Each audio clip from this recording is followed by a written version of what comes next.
पड़ेगा।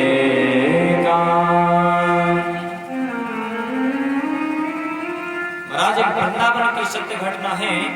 एक संत जी महाराज एक बुढ़िया के घर भिक्षा मांगने के लिए जाते थे। बड़े दिव्य संत थे, भगवान का रोज 12 घंटे भजन करते थे।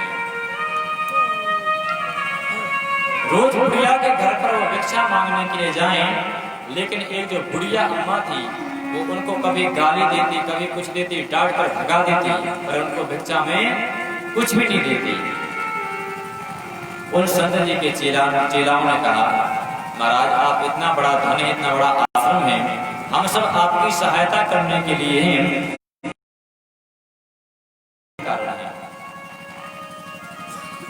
संत कुछ नहीं बोले। उनका नियम था कि रोज एक बार तो उसके दरबार पर जाना है, भिक्षा मांगना है, अलग जगाना है। बहुत दिन गुजर गए। एक दिन संत उनके पास पहुंचे तो बुढ़िया क्या, जो रोटी बनती है, भोजन बनता है, तो गैस तो अभी हो गया, गैस चूल्हे पहले सब चूल्हे पर सारा काम होता था, अभी भी हो रहे हैं चूल्हों पर। तो चूल्हे पर जब हम लोग भोजन बनाते हैं तो उसको जो है पोता लगाते थे। चूल्हे पर भोजन बनाने के बाद पोता फेंकते थे। उस समय वो बुढ़िया जो है अपने चूल्हे को पोत रही थी। संत ने अर्घ जगाया, मां भिक्षाम देहि।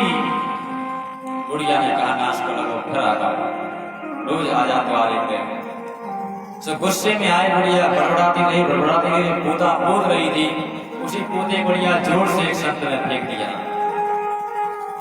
संत ने उस पोते को लिया और जो है भगवान से प्रार्थना की, अर्जी लगाई कि संत माधव दास भी बदला इसी का देगा, और पोता दिया ही तूने,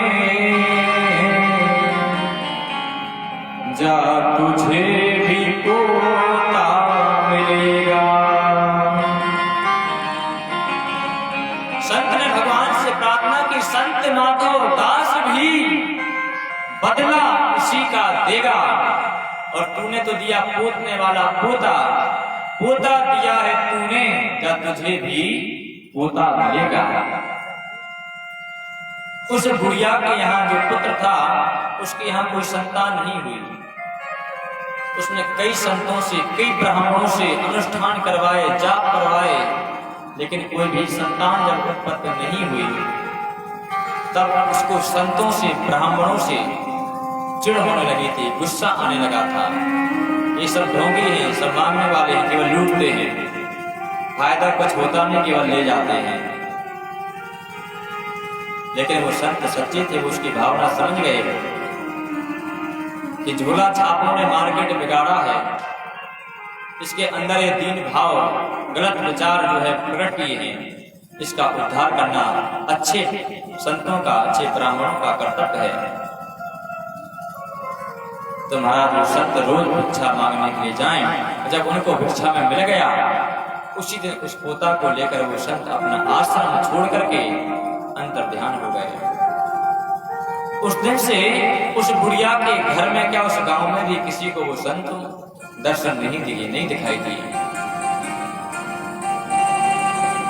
कुछ समय बाद उसकी बहू ने कहा कि मां, मुझे लगता है कि अब मेरा वंश आगे चलने वाला है, ठाकुर जी कृपा कर रहे हैं, आपका वंश आगे बढ़ने वाला है, मेरे गर्भ में कुछ है। अब तो महाराज बुढ़िया जो है कि संत को खोजने लगी, ढूंढने लगी, तो दिव्यात्मा कहाँ गई जिसने मुझे आशीर्वाद दिया है। जब कहीं भी वो संत नहीं मिले, समय आने पर प्रसव काल के दौरान उसके यहाँ पोता हुआ, पोता बड़ा हुआ, खेलने लगा। एक दिन संत जो है भटकते हुए उस बुढ़िया के दरबार पर आए और वहां देखा एक सुंदर बच्चा राजकुमार खेल रहा है।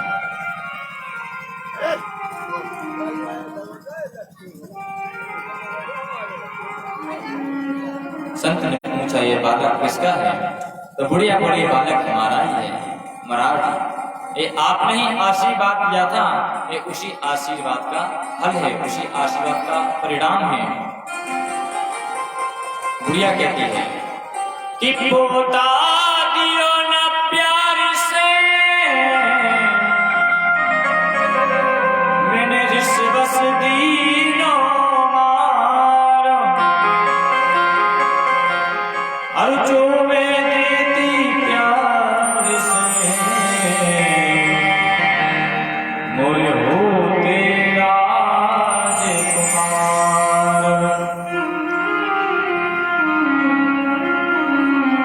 बुढ़िया कह रही पोता दियो ना प्यार से, मैंने जो आपको पोता दिया था वो प्यार से नहीं, गुस्से में दिया था, क्रोध में दिया था।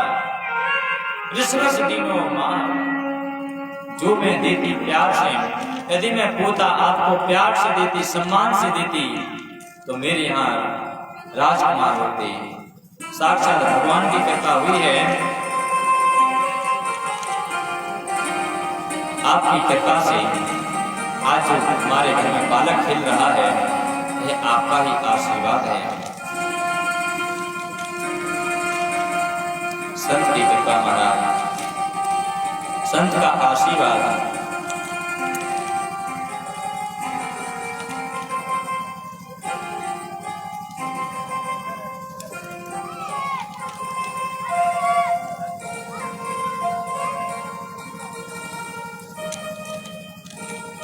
आप जो है, आप लोग बहुत पीछे आए भगवान के 16 सुदामा जी से जो है मित्रता हुई। कृष्ण श्री सखा कच्चे ब्राह्मण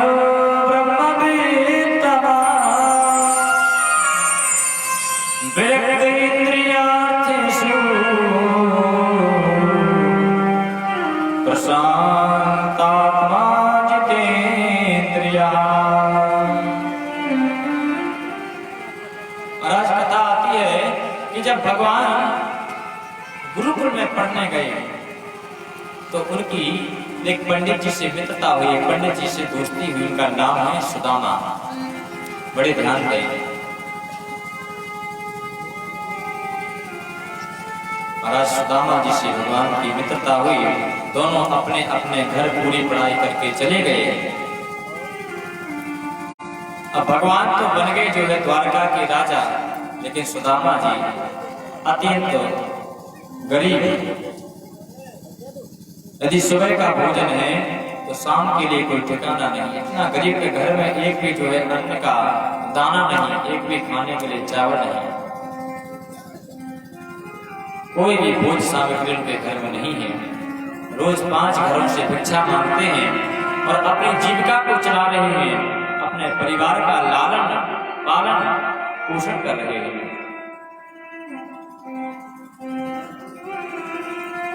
कई लोग कहते हैं कि सुदामा जी दरिद्र थे। सुदामा जी दरिद्र नहीं थे,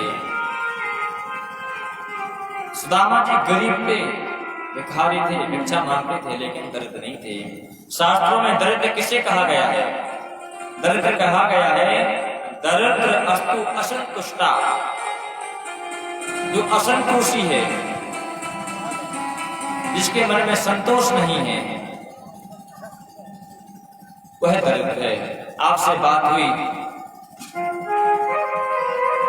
कि हम जो है आपके यहाँ किसी काम वाले व्यक्ति को आपने लगाया कि भैया हम तुम्हें एक मजदूरी देंगे, दिन भर तुम्हें खेत का ये काम करना है। शाम को आप उसे मजदूरी दो और वो कहे कि नहीं मेहनत बहुत हो गई, कुछ बढ़ा के दो। तो ये क्या है? मतलब उसको संतुष्टि नहीं मिली। पहले उसी ने कहा कि हमको इतना देना तब काम करेंगे, और बाद में कहता है कि मेहनत अधिक हो गई, कुछ और दो बढ़ा के। देखा हुआ ये असंतुष्ट हुआ। लेकिन सुदामा जी संतुष्टि बराबर है। ऋजु तपस्वी संतोषी क्षमाशीलो जितेंद्रिय, सरल है, विद्वान है। महाराज समय की गति क्या होता है ध्यान में। एक दिन भगवान ने जब विचार किया कि देखो मैं तो जो है द्वारका का राजा बन गया और मेरा मित्र सुदामा कितना गरीब है, कितना निर्धन है, क्यों ना मैं कुछ अपने मित्र की सहायता करूं, अपने मित्र की मदद करूं। सिमरन नहीं लगा अच्छी जो है।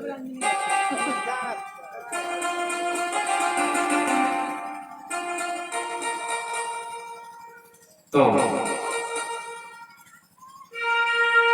भगवान स्वयं एक जोगी का वेश बना करके आए। जोगी का वेश बना करके भगवान सुदामा जी के दर पर आए और कहते हैं भिक्षाम देहि। अब बताओ, भिखारियों के यहाँ भिक्षा लेने के लिए भिखारी आ गया। सुदामा जी तो घर पर नहीं थे, तो मैया सुशीला ने हाथ जोड़ करके कहा कि हे महात्मा, हम भोजन।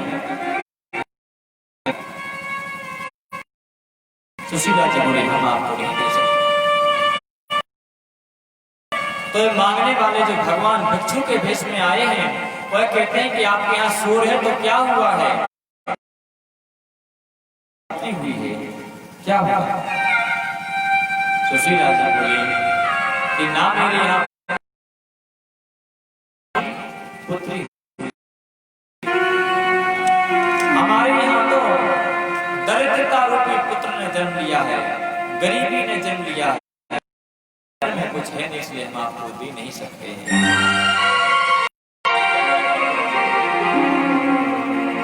तब उन जोगी ने कहा अरे बहन, भगवान द्वारकाधीश अवश्य जो है तुम्हारी सहायता करेंगे, रक्षा करेंगे। जैसे सुशीला जी ने तो कहा हमने सुना है कि द्वारका के राजा जो है वो आपके मित्र हैं,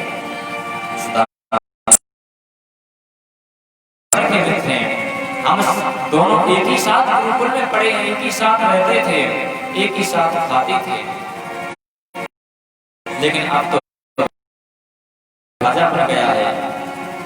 अब हम जैसे दरिद्रों को, हम जैसे गरीबों को बेकार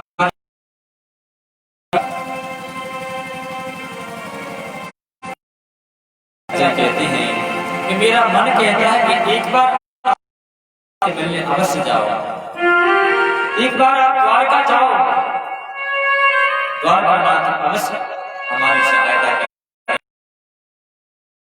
कृपा करेंगे, आप द्वारका के लिए जाओ।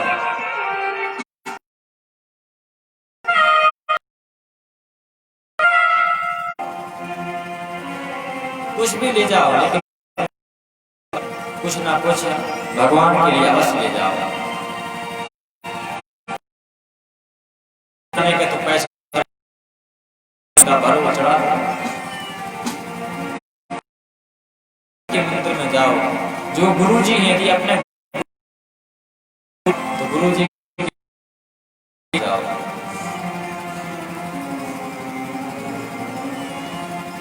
सुदामा जी ने कहा सुशीला, घर में तो कुछ है नहीं, और साधु ने जाना चाहिए, आप बताइए मैं मित्र के यहाँ क्या लेके जाऊं। तब प्रकार के चावल हो महाराज, घर में इतनी कोई ऐसा कोई स्वस्थ साफ सुथरा वस्त्र नहीं कि जिस वस्त्र में उन चावलों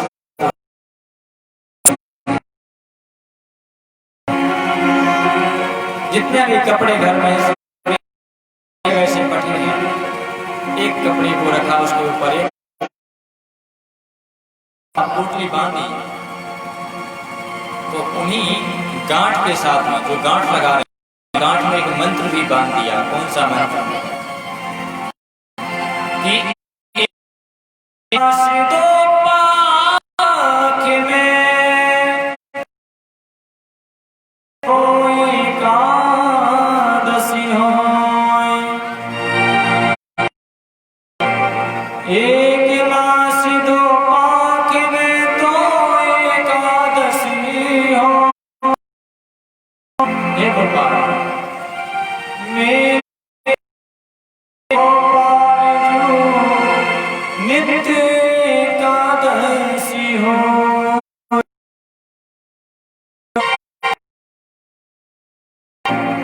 वैसे तो एक महीने में 2 एकादशियां होती हैं, लेकिन हमारे यहाँ तो गोपाल रोज ही एकादशी हो रही है कि खाने के लिए कुछ है ही नहीं, तो कई कई दिन तो भूखे ही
बोलो भैया अपना काय बच्चा बोले नहीं रहा। जय जय श्री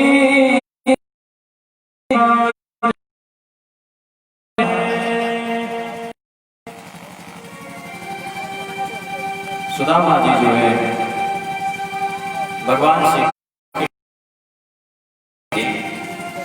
जा रहे हैं, चले भूख लगती है लगती है जिंदगी अब उदास लगती है,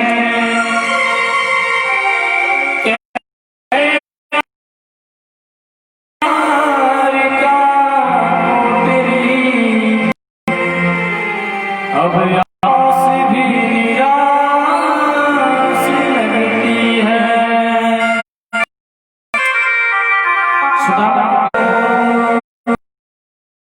सुदामा जी की नींद खुली तो सीधे द्वारकापुर में पहुंचे।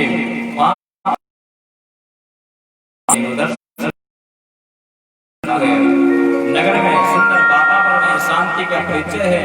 सभी के मुंह से जय श्री कृष्ण जय श्री कृष्ण की आवाज निकल रही है। सुदामा जी अत्यंत प्रसन्न हो गए। ओहो, यहाँ तो सभी हमारे ही कन्हैया के, हमारे मित्र के भक्त हैं, उन्हीं के सब चेला हैं, उन्हीं का भजन कर रहे हैं। पूछा, अरे भैया यहाँ कन्हैया, क्या उनको देखा है? सुदामा जी पूछा,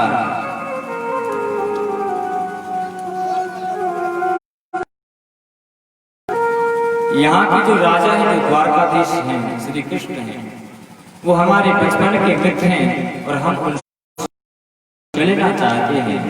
हमें उनका दर्शन करा दो।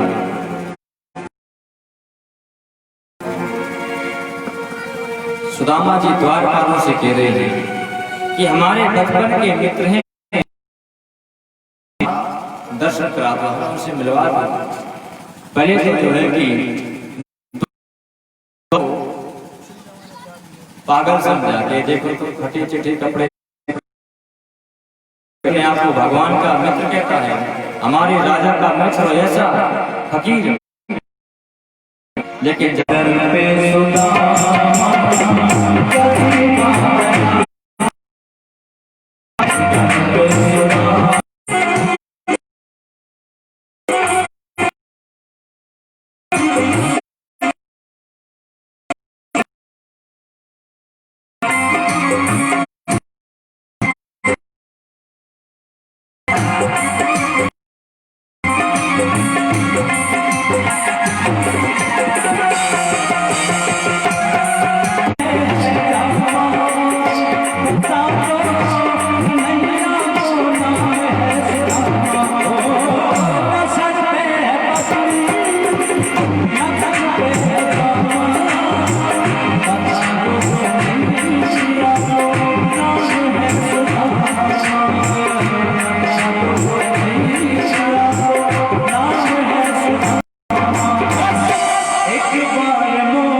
जैसे ही कन्हैया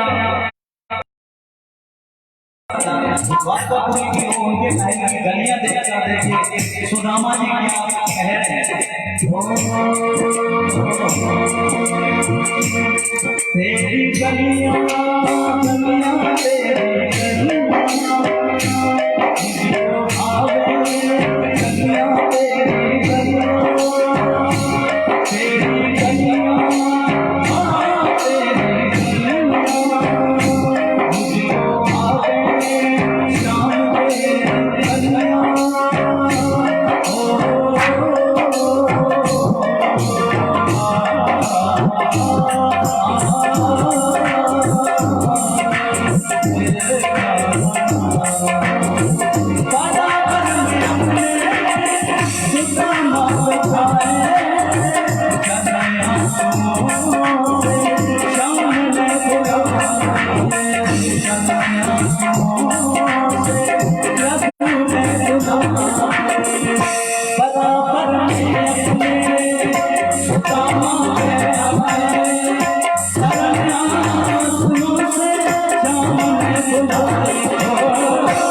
और दोनों मित्र आपस में गले मिलते हैं और देखिए आप कृष्ण जी क्या कह रहे हैं। बता मेरा सुदामा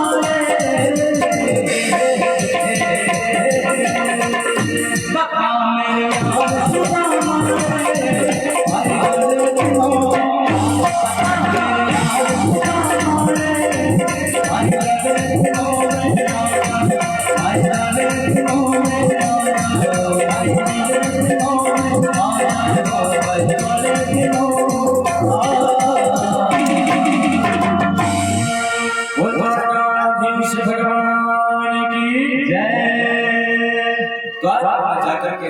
भगवान के द्वार पर श्री सुदामा जी कह रहे हैं कि अपने जो द्वारकाधीश जो आपके राजा हैं वो हमारे बचपन के मित्र हैं और जाकर के उनको कहो कि आपके बचपन के मित्र आपसे मिलना चाहते हैं।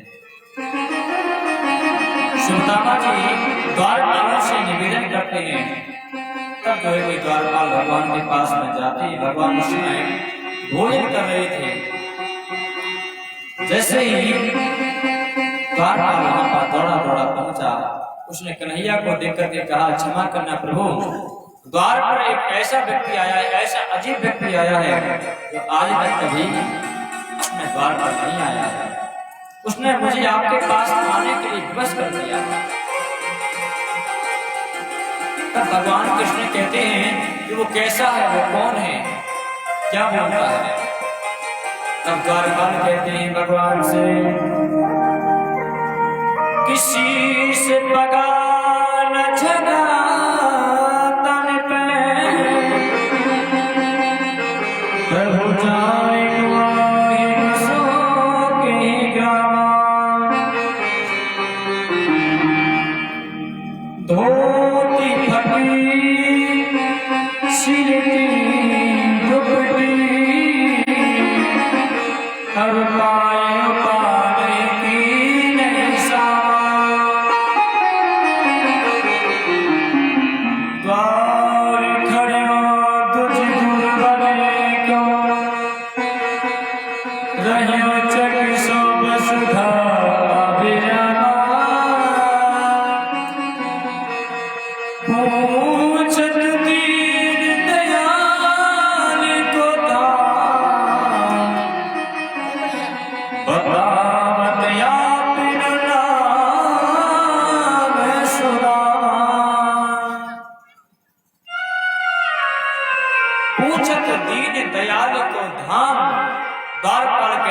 अपना नाम बताता है, बतावत आपना नाम सुदामा।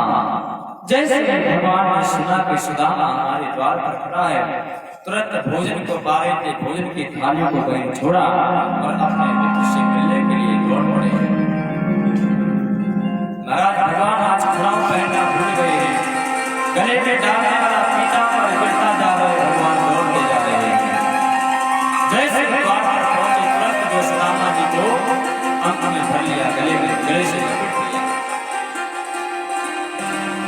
जाकर के अपने राज सिंहासन पर सुदामा जी को बिठाया, स्वयं भगवान उनके चरणों में बैठ गए। रुक्मिणी जी जब तक पानी में चरण धोने के लिए परात और जल लेकर के आती, तब तक तो भगवान ने अश्रु की धारा से सुदामा जी के चरणों को धुला। जैसे भगवान ने सुदामा जी के चरणों को देखा, छाले पड़ गए थे, बीमारियां फटी हुई थी, कई कांटे पैर में लगे थे, खून बह रहा था। भगवान ने देखा, ओह हमारा मित्र इतना लंबा परिश्रम करके इतनी दूरी से चल करके हमसे मिलने के लिए आया है। आंखों से आंसू निकल गए। शिवरंजनी लगन बड़ी अच्छी है।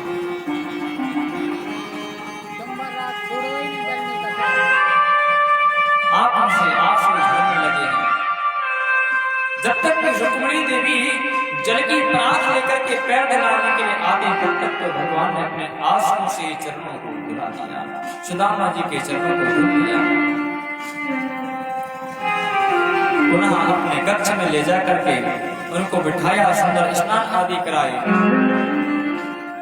कई प्रकार के भोजन व्यंजनों को सुदामा जी को पकाया।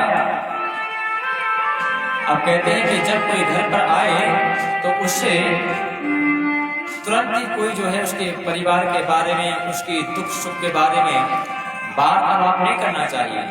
पहले उसका सत्कार करो, उसका सम्मान करो, उससे पूछो भाई भूखे हो, प्यासे हो, कितनी दूर से चल करके आए हो, खाने पीने के लिए भोजन आदि खिलाओ। भगवान ने सुदामा जी को भी यही किया, स्नान कराया, भोजन कराया, फिर पूछा मित्र बड़े दिनों बाद आपको मिला है, बड़ी प्रसन्नता होती है, देखो अब तक तू क्यों नहीं आया? मुझे तुझे देखकर मुझे बहुत प्रसन्नता हुई। और सुदामा जी और भगवान श्री कृष्ण आपस में जो है अपने बाल आने की बातों को याद कर रहे हैं। सुदामा जी, हम लोग गुरुकुल में पढ़ते थे, दोनों एक ही साथ में खाते थे, एक ही साथ में सोते थे। एक दिन की बात मुझे याद है ना, जब तू पूछा कि कल जो हमने पढ़ाया था वो तुमने याद किया, तो तुमने याद नहीं कर पाया था, तुम भूल गए। तो हमने सोचा कि सुदामा जी पाठ भूल गए, इसको पिटाई पड़ेगी, तो हम भी तेरे साथ पाठ को जानबूझ करके भूल गए। हमने भी गुरुजी को पाठ नहीं सुनाया, तो हमने भी याद नहीं किया। तब गुरुजी ने हमको क्या दंड दिया था, वर्षा ऋतु का समय, और गुरुजी ने कहा कि जाओ तो जाकर के जंगल में लकड़ियां बीन के लाओ। तुमने जो हमने पढ़ाया था, पढ़ाया हुआ तुमने याद नहीं किया, उसकी ये सजा है कि तुम जंगल से लकड़ियां बीन करके लाओ। भगवान श्री कृष्ण और सुदामा जी जंगल के लिए लकड़ियां लेने के लिए निकल गए। लकड़ियों को इकट्ठा किया। महाराज जोर की बारिश हुई, उसी बारिश में जंगल में कई प्रकार के जीव जंतु, शेर आदि उनको मिले, तो शेरों के, जानवरों के भय से सुदामा जी और भगवान श्री कृष्ण वृक्षों पर चढ़ गए। ध्यान दें, जब वृक्षों पर चढ़ गए तो सुदामा जी को गुरु माता ने कुछ चने दिए थे कि बेटा जब भूख लगे तो चनों को तुम खा लेना और कन्हैया को भी खिला देना। तो सुदामा जी ने क्या किया, तो ऊपर चढ़े थे भगवान और नीचे थे सुदामा जी। वृक्ष पोटली खोली, सुदामा जी ने चले खाना प्रारंभ कर दिया। बहुत सुंदर है।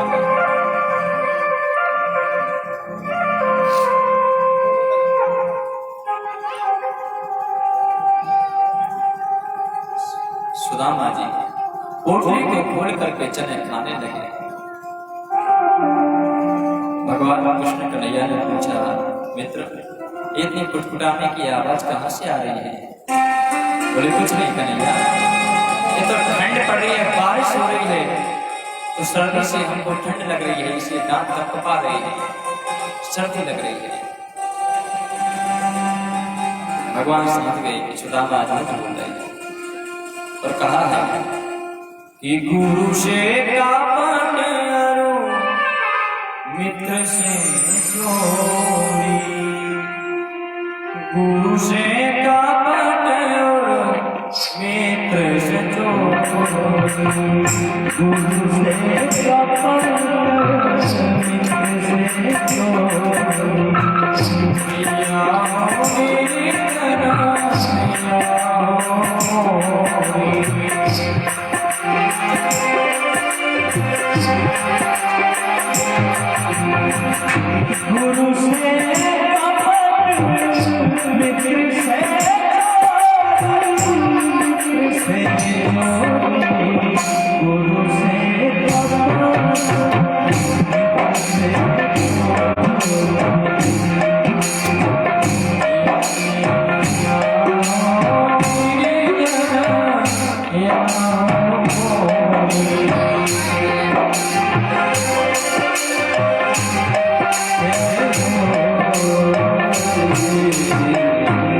गुरु से मित्र से चोरी, या हो निर्धन या हो कोरी। जो गुरु से कपट करता है, मित्र के साथ विश्वासघात करता है, वो या तो निर्धन यानी गरीब होता है, या फिर उसको जो है कि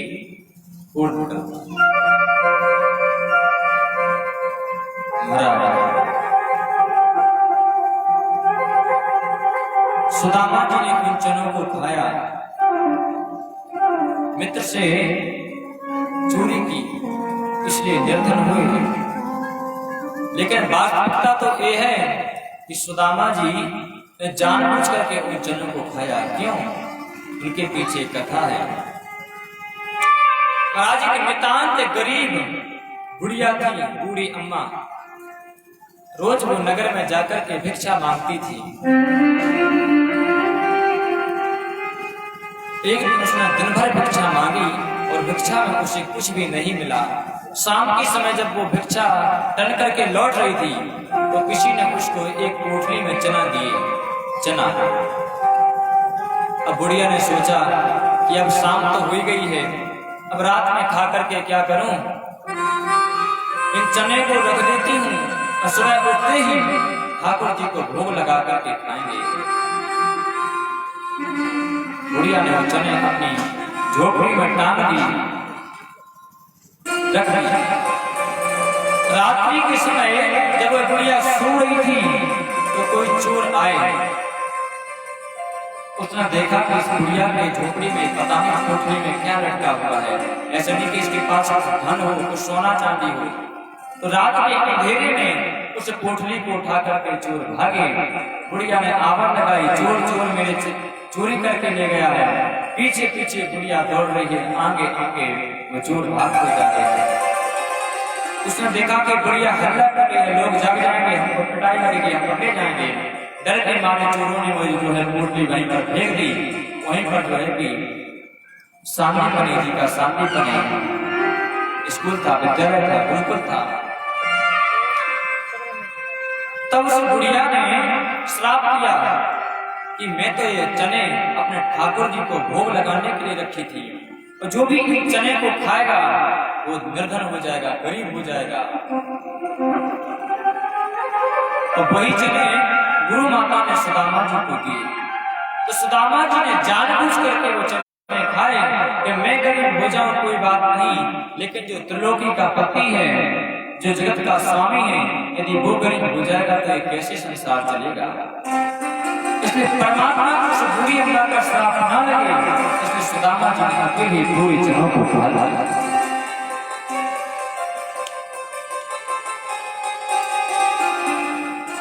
अंत में भगवान कहते हैं, बचपन की याद है। अच्छा ये बता, तेरी अभी तक शादी हुई कि नहीं? सुदामा जी बोले हुई तो है, तेरी भाभी का नाम है सुशीला।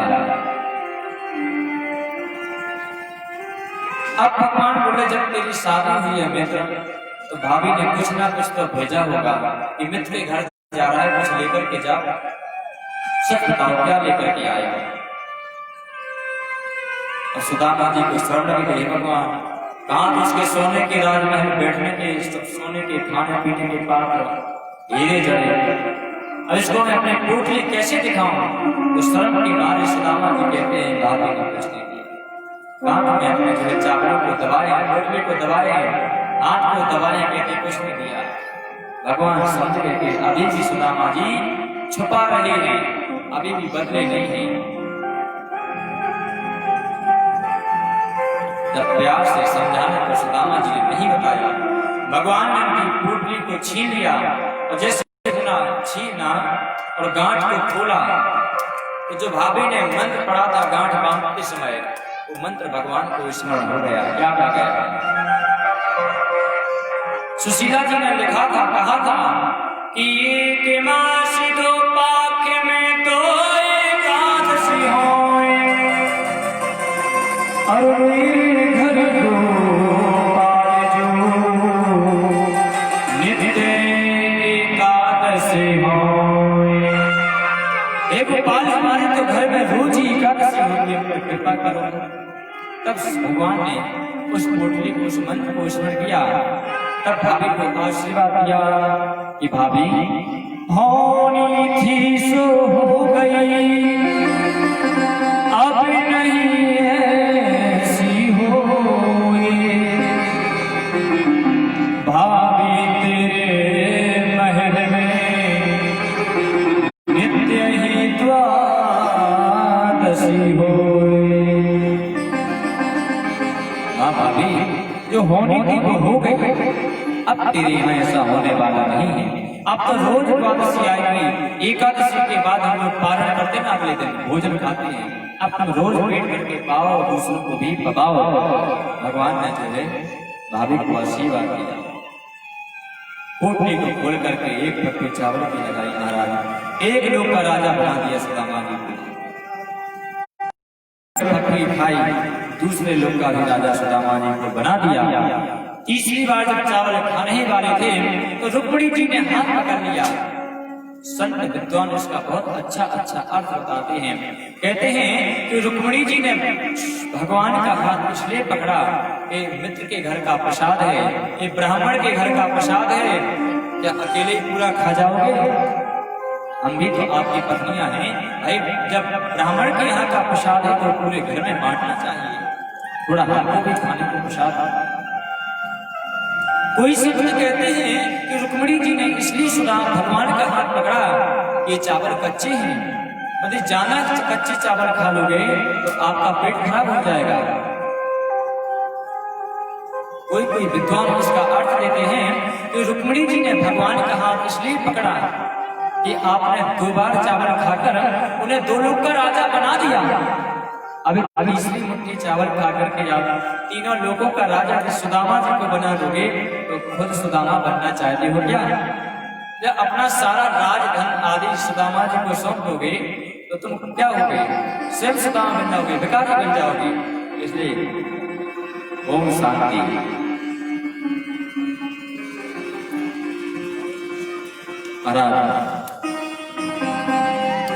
सुदामा जी की सुंदर वंदना की, स्तुति हुई, सेवा की। अंत में सुदामा जी बोले भैया अब बहुत रह लिया है, अब मुझे आज्ञा दो कि हम अपने घर वापस जाएं। भगवान ने कहा मैं तुम्हारी इच्छा है, इच्छा घर जाने की है तो प्रेम से जाओ, क्योंकि घर में आपकी पत्नी है, बच्चे हैं। मैं आपको जाना जब तक नहीं रोकूंगा, क्योंकि घर भी तो चलाना है, घर का पालन पोषण भी तो आपको करना है, इसलिए जाइए। सुदामा जी को भगवान ने कोई भी वस्त्र, कोई कुछ भी धन बिल्कुल भी सुदामा जी को नहीं दिया। जैसे आए थे वैसे सुदामा जी चले जा रहे हैं। मन में थोड़ा सा विचार आता है। भाभी ने तो कहा था, सुशीला ने तो कहा था कि भगवान तेरी मदद करेंगे, उनके पास जाओ, कुछ ना कुछ तो जरूर देंगे, धन दान देंगे। अब जाकर के सुशीला से क्या कहेंगे कि मित्र ने कुछ नहीं दिया, खाली हाथ हटा दिया। देखते हैं भैया तो हम जाएं। भगवान कहते हैं जी आप उधारी जाइए। सुदामा जी थोड़े आगे निकलते फिर कहते हैं कन्हैया तो हम जाएं। अब वो सोच रहे कि हम जाने की याद दिलाएं तो कुछ हमको धन दे जाएं, जो हम घर पर ले जाएं, हमारे बच्चों को काम आए। लेकिन भगवान ने कुछ भी उनको साथ नहीं दिया। और यहाँ पर कुबेर को आदेश दिया कि जाओ सुदामा को झोपड़ी महलों में बना दो। जो झोपड़ी बनी हुई है वहां पर सुंदर सुंदर महल बना दो, लक्ष्मी का भंडार खोल दो, धन के भंडार खोल दो। महाराज कुबेर ने जाकर क्षण भर में सुंदर महलों को बना दिया, धनधान आदि से भरपूर कर दिया। बोले भक्तवत्सल भगवान की जय। सुदामा जी अपने घर आते हैं, देखते हैं वो यहाँ तो मेरी टूटी फूटी झोपड़ी थी, वो मेरी कुटिया कहाँ गई, यहाँ तो सुंदर महल खड़े। सुदामा मंदिर में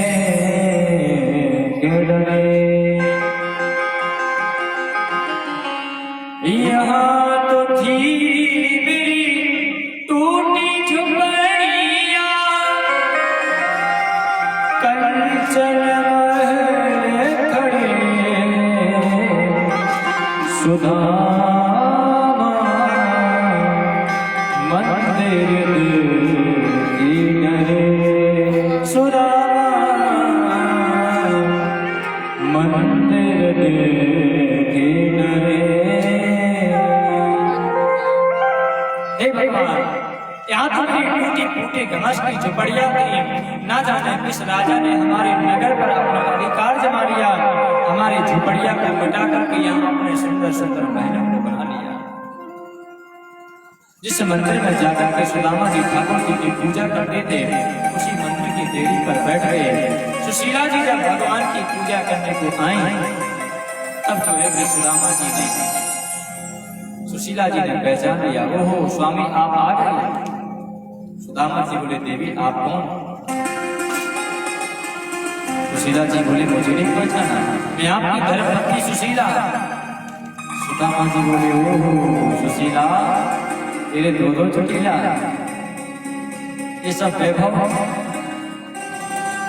तब सुशीला जी कहती हैं स्वामी भगवान ने आपको वहां तो कुछ नहीं दिया, लेकिन यहाँ पर उन्होंने सब कुछ धन से भर दिया।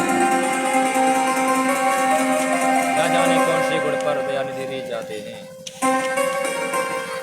इसलिए कहते हैं आज जो है कि भगवान ने सुदामा जी पर कृपा करी, इसलिए कहा है न जाने कौन से गुण पर दयानिधि रीझ जाते हैं। यही सब यही हर भक्त गाते हैं।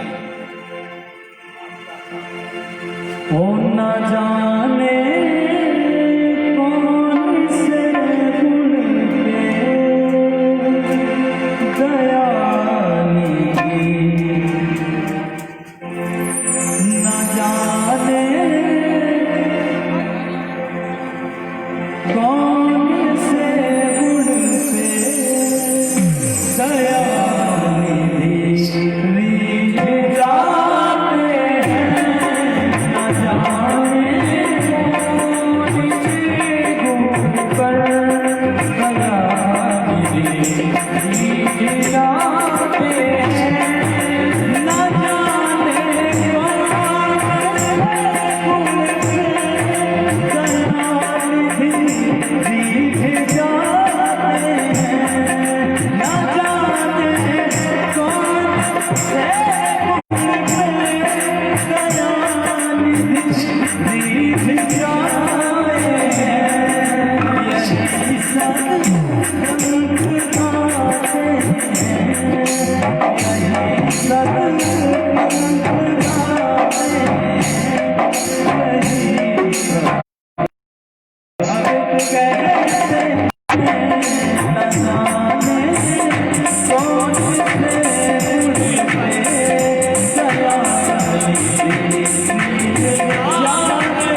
न जाने कौन से दया निधि रीझ जाते हैं, न जाने किस गुण पर भगवान आप पर रीझ कृपा करते हैं।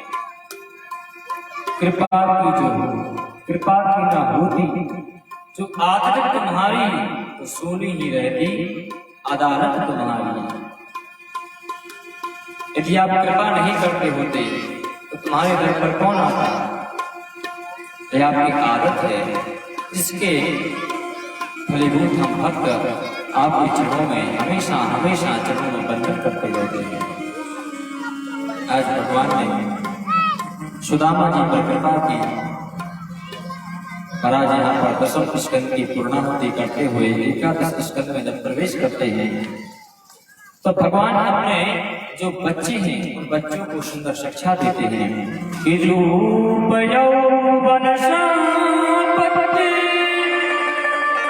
प्रभुतम विवेकता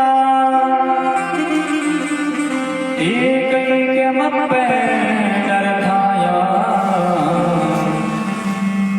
विमोयत्र चतुष्टयम्। भगवान कहते हैं कि सुंदर रूप का होना ये कोई जाना सुंदर है, युवा अवस्था का होना एकदम कोई जवान है, अधिक संपत्ति का होना जाना अचानक से संपत्ति पैसा धन इकट्ठा हो जाए। यदि इन चारों के किसी भी प्रकार का उसके पास सत्ता प्राप्त होती है तो उस व्यक्ति के अंदर मद आ जाता है, अहंकार आ जाता है। पुत्रों, आप सुंदर भी हो, नौजवान भी हो और आपके पास पद भी है कि आप द्वारका के राजा के पुत्र हो। इसलिए मैं आपको समझा रहा हूं कि जीवन में कभी भी संतों और ब्राह्मणों को अपमान भूल के भी मत करना, भूल के भी मत करना। भगवान अपने पुत्र को कई प्रकार से समझा रहे हैं।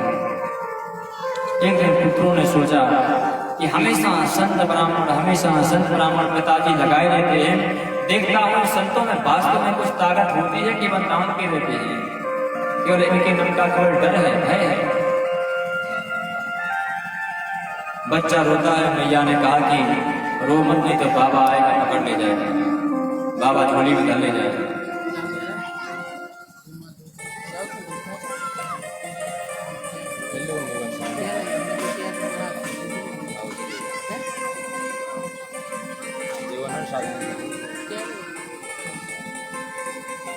भगवान समझा नहीं पुत्रों को भूल मत करना। पुत्रों ने संतों के बारे में मन में विचार किया, देखो कुछ है कि चतुर्मासा करने के लिए बड़े बड़े संत आए।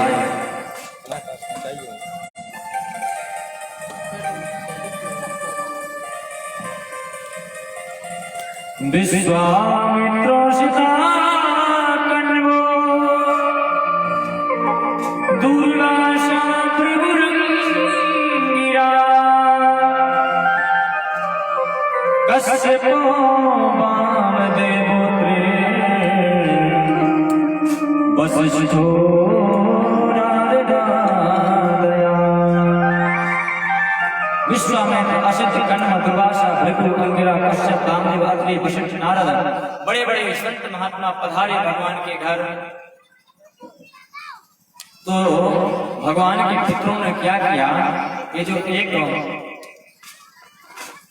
सांब नाम का जो पुत्र है उसको जो है जनानी साड़ी पहना दी और उसके पेट में एक लोहे की कड़ाही बांध दी और संतों के पास जाकर के बोले, महात्मा प्रणाम। संतों ने कहा आशीर्वाद है, बोलो।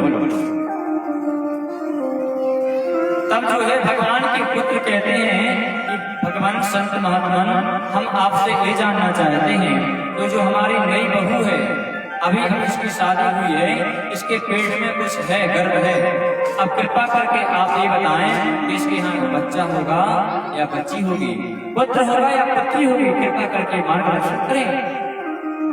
संतों ने क्रोध में आकर के कहा, मूर्ख, तुम संतों से मजाक कर रहे हो। दुर्वासा जी उसी में बैठे थे, उन्होंने जो है तुरंत कहा कि हे दुष्टात्माओ, मैं तुझे श्राप देता हूं कि ना तो इस नई बहू के यहाँ पुत्र होगा ना ही पुत्री होगी, बल्कि एक लोहे का ऐसा मूसल होगा कि जिससे सारे यदुवंश का नाश हो जाएगा।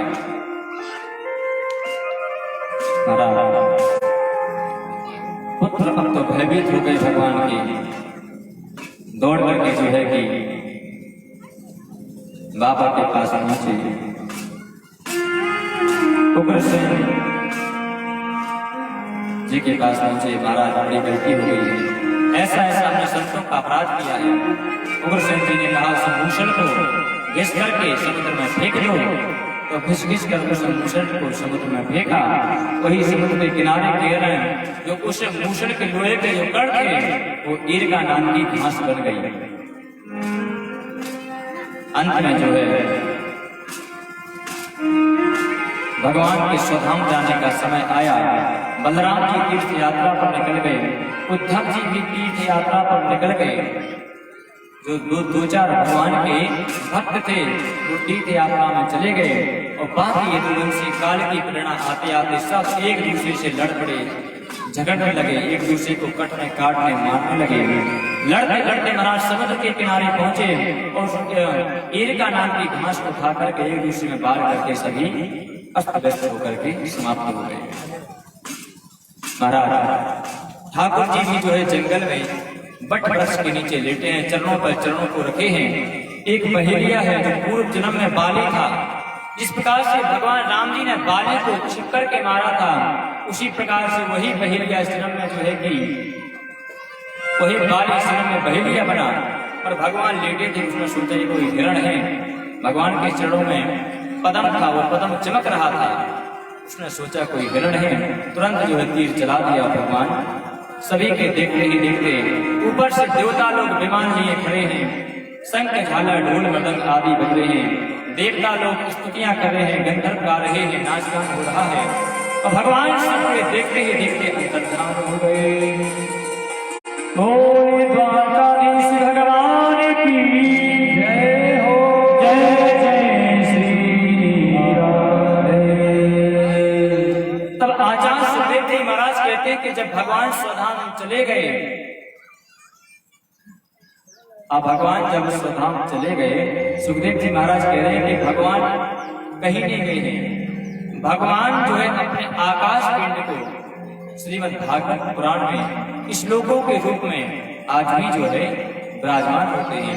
जो भागवत की कथा को मन से सुनता है, हृदय से सुनता है, उसे प्रभु की कृपा होती है, उस पर भगवान की कृपा होती है।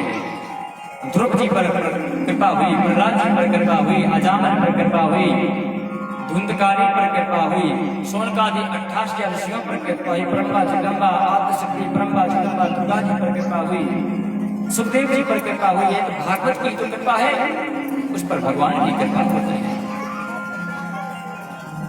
भगवान सभी के देखते ही अंतर्ध्यान हो गए। अंत में श्री सुखदेव जी महाराज 7 दिन से परीक्षित जी महाराज को श्रीमद् भागवत कथा सुना रहे हैं। अब जो है सुखदेव जी ने सुंदर एक कथा सुनी। राजन ध्यान से सुनो, ये अंतिम कथा है, सुखदेव जी का अंतिम उपदेश है कि राजन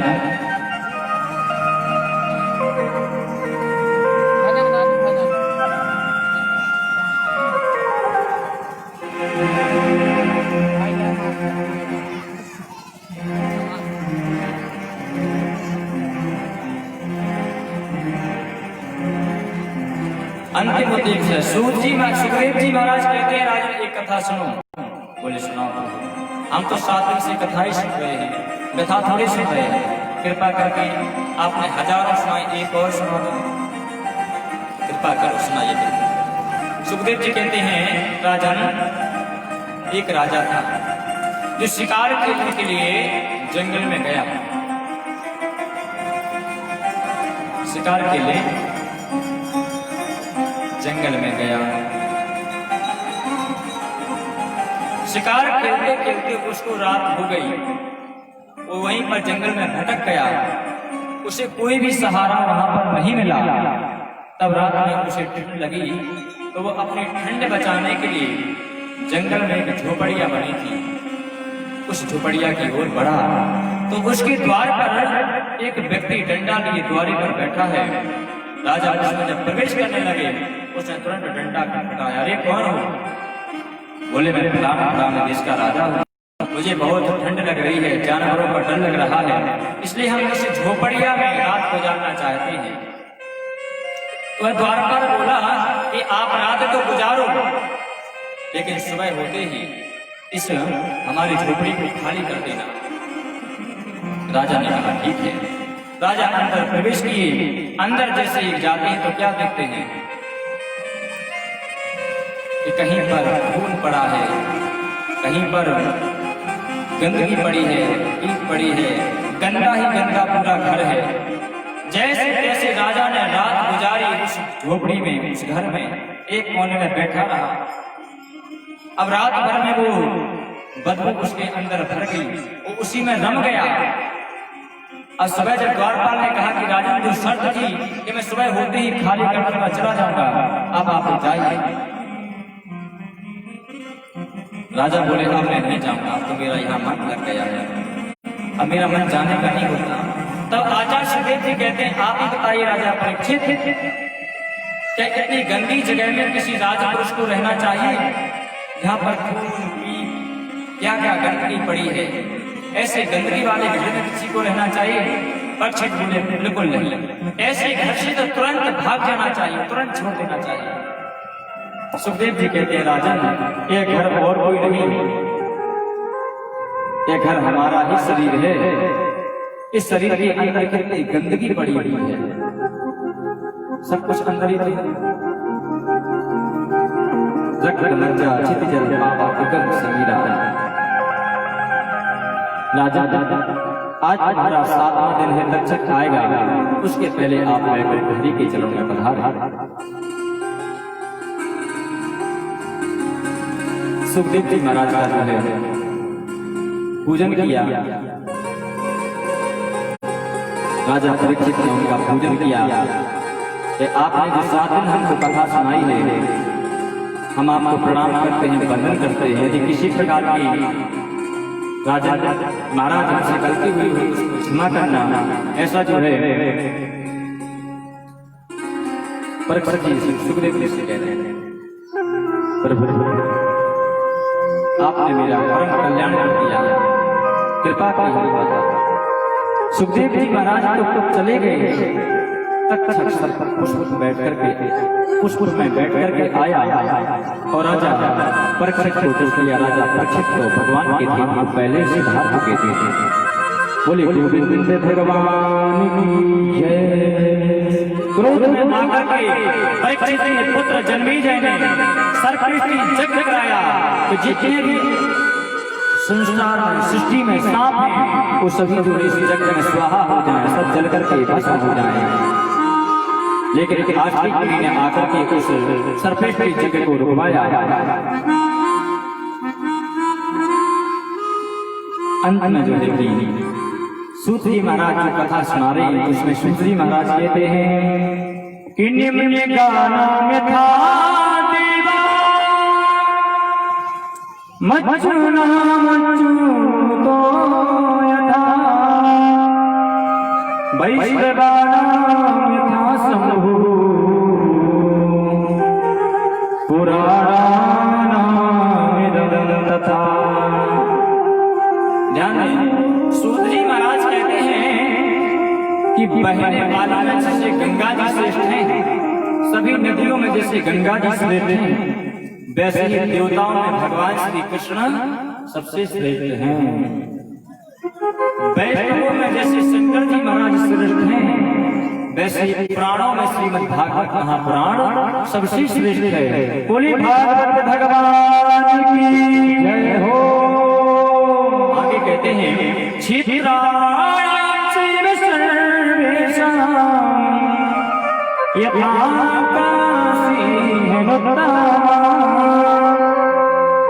तथा पुराण श्रीमद्भागवतम तुझा। बोले क्षेत्रों में जैसे काशी श्रेष्ठ है, काशी पवित्र है, वैसे पुराणों में भागवत सर्वोत्तम पुराण है। भक्ति ज्ञान और वैराग्य की इसमें त्रिवेणी गंगा बहती है। महाराज कहते हैं अंत में सुखदेव जी महाराज कहते हैं अंत में जिनके स्मरण से सभी पाप जल करके नष्ट हो जाते हैं, भगवान की परम कृपा होती है। उस श्लोक का, उस मंगल गान का हम सभी जो है पठन पाठन श्रवण करें। आप लोग जो है 7 दिन से कथा पर सुन रहे हैं। अब मुझे नहीं पता कि आपने क्या सुना, क्या समझा, क्या सीखा, लेकिन व्यास की मर्यादा को रखते हुए मेरा आपसे कहना है कि जब एक व्यक्ति 1000 बातें बोलता है तो 2-4 बातें झूठी भी बोल सकता है और 2-4 शब्द गंदे भी निकल सकते हैं, जो उसको तो अच्छे लगे हों और शायद आपको सुनने में गलत लगे। यदि इस प्रकार से किसी प्रकार से हमारे शब्दों का कोई अभाव ऐसा रहा हो तो दोनों हाथ जोड़ करके हम क्षमा मांगते हैं। बालक उन सब शब्दों को क्षमा करना, क्योंकि जब बोलते हैं बोलते समय कोई गंदा शब्द ऐसा गलत बाहर निकल गया होगा, उसके लिए क्षमा। आगे महाराज भागवत की विदाई होती है। वैसे तो अधिकार है कि सभी जो है कि भागवत सुन रहे हैं, 7 दिन तक सुने, परम कल्याण हुआ, तो कुछ ना कुछ जो है कि भागवत जी की विदाई करें, पंडित जी को दान दक्षिणा दें। लेकिन हमारा तो सिद्धांत ही रहा कि आज तक कभी किसी से पैसा तो मांगे ही नहीं, किसी से पूछ लेना कहीं भी जाकर, जहाँ हमने पूजन पाठ आठा की हो। आज कोई पैसे की बात नहीं की है, करा लो तो भैया, जो हमारे साथी लोग हैं उनको दे देना, भगवान के पास से हमको हरि सेवा में। लेकिन मेरी दक्षिणा है, ऐसा नहीं कि नहीं है, वो है क्या? मेरा कहना है कि यदि आपके अंदर किसी प्रकार का गलत आचरण है उसको छोड़िए। इस कथा में सुनने से संकल्प लीजिए, कथा पंडाल में गंगा जी जाते हैं, सिर पे गंगा रखें, गंगा जी में आज से हम डुबका नहीं थे क्या होता है और आगे भूल जाता है खाना का। लेकिन इतने ऐसा नहीं करते, यहाँ मन में संकल्प लो कि भगवान जो भी हम किसी दूसरे की बुराई करते हैं, दूसरे की हिंसा करते हैं, किसी की निंदा करते हैं, किसी के विषय में गलत सोचते हैं, ऐसे हमारे विचार नष्ट हो जाएं, हमें भगवान की सद्भक्ति, भगवान की कृपा हमारे ऊपर प्राप्त हो। दारू, मांस, मदिरा, तंबाकू जो भी छोड़ सकते हैं, इस कथा में संकल्प लो कि हम कम से कम एक कथा सुनने से एक चीज को आज छोड़ेंगे। जो लोग ज्यादा मोबाइल चलाते हैं वो मोबाइल छोड़ दो, कि हम दिन भर में केवल 2 घंटा चलाएंगे, 22 घंटा मोबाइल छूएंगे तक नहीं। बोलो राधे राधे। तो कोई ना कोई ऐसा मन में संकल्प लो। अब अंतिम शब्द है श्री सूत जी महाराज कह रहे हैं कि जिनका नाम लेने से सभी पापों का नाश हो जाता है, उन प्रभु के चरणों में मैं बार-बार प्रणाम करता हूँ, नमन करता हूँ, वंदन करता हूँ। आइए आप भी सभी लोग प्रेम से बोले एक बार, सब लोग बोल रहे हैं ना। ये अंतिम भागवत जी का श्लोक है। ओम नाम संकीर्तनं यस्या, नाम संकीर्तनं यस्य सर्व पाप प्रणाशनं, सर्व पाप विनाशनं, प्रणामो दुःख शमनः, प्रमाणो दुःख शमनः, तम नमामि हरिं परं, तं नमामि हरिं परं। बोलिए नाम, बोलो नाम संकीर्तनं यस्य सर्व पाप प्रणाशनं, प्रणामो दुःख शमनः, तम नमामि हरिं परं, हरिं परं। नाम संकीर्तनं यस्य सर्व पाप प्रणाशनं, प्रणामो दुःख शमनः, तम नमामि हरिं परं।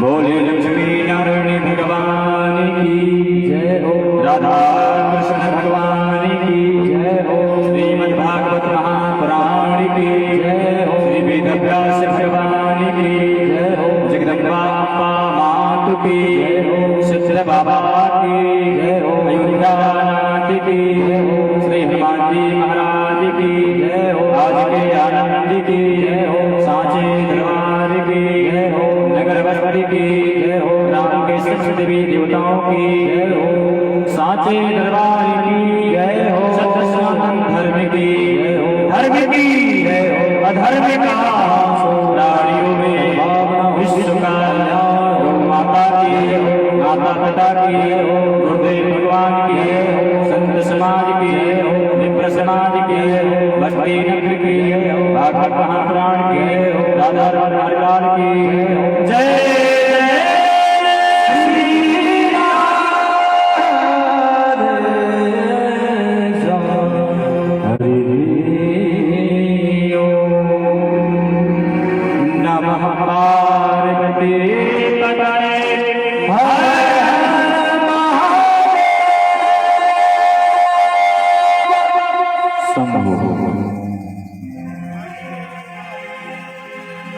पुनः परीक्षित जी होते हैं, भागवत पुराण को तिलक करें, मतलब विदाई हो रही है, तिलक करें, जो भी इच्छा है दान दक्षिणा चढ़ाएं। यहाँ पर जो कलश है ना, इनको बगल में रख दो, और जिन लोगों को भी तिलक करना हो भागवत जी को, पोथी को, वो जो है के ऊपर आके बढ़िया तिलक करो। उसके बाद जो है आरती होगी, बड़े प्रेम से सभी लोग आइए। जब तक एक विदाई गीत हो रहा है तब तक आप लोग तिलक कर लें और फिर आरती को लेकर के, प्रसाद को लेकर के हे ईश सब सुखी हो, बोले मना कोई न हो दुखारी, सब हो निरोगे भगवान, धन धान्य के भंडारी, सुखी बसे संसार सब, दुखिया रहे न कलश तो है ना, बगल में कर दो जी। विद्या बुद्धि बल सबके भीतर हो, दूध दूध धन से अनवरत रहे, आपसे हमें बचाए, घर पे नया नया अपना भगवान बनाए, सबको करने नारायण तुम आप हो, आप विमोचन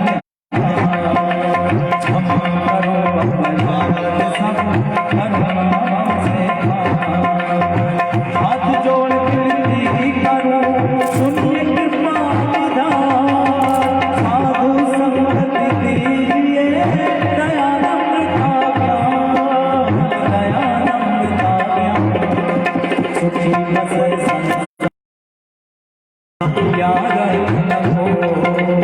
जय अभिलाषा हम सबकी भगवान पूरी हो, जय अभिलाषा हम सबकी भगवान पूरी हो, भगवान पूरी हो। बोले बांके बिहारी लाल की। इन 7 दिनों में एक तो देखो लाइट बहुत कम आई है, आप सभी ने देखा भी है, कल बिना माइक के कथा चली है, बिना संगीत के, तो इतना तो कर दीजिएगा, आखिर दिन जयकारा ही जोर से लगा